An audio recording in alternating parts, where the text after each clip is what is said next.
จากการค้นหาข้อมูลพบว่า Facebook กำลังดำเนินการหรือได้เริ่มเปลี่ยนแปลงวิดีโอทุกประเภทที่โพสต์บนแพลตฟอร์ม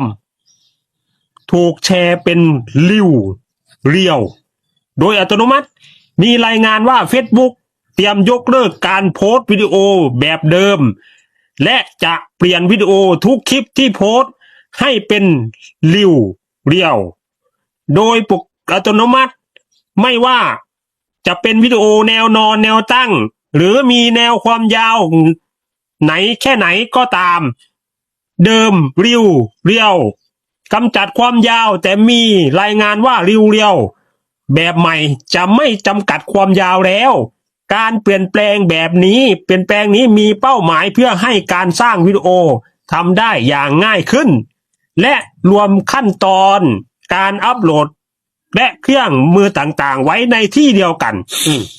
ผู้ใช้งานบางรายได้เริ่มประสบกับการเปลี่ยนแปลงนี้แล้วเช่นการโพสต์วิดีโอแล้วกลายเป็นคลิปเรียวโดยอัตโนมัติ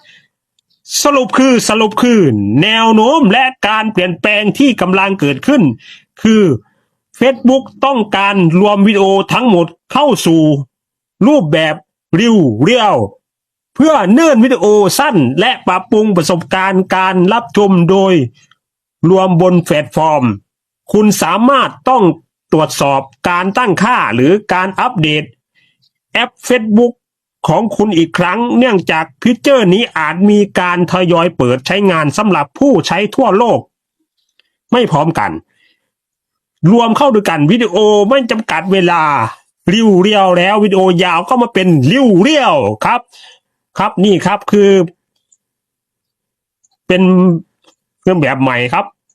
วิดีโอทุกวิดีโอจะรวมเข้าด้วยกันเป็นเรียวไม่มีเวลาแล้วขอบคุณครับที่มารับชมให้กำลังใจขอบคุณ AI ขอบคุณทุกท่านนะครับสวัสดีครับ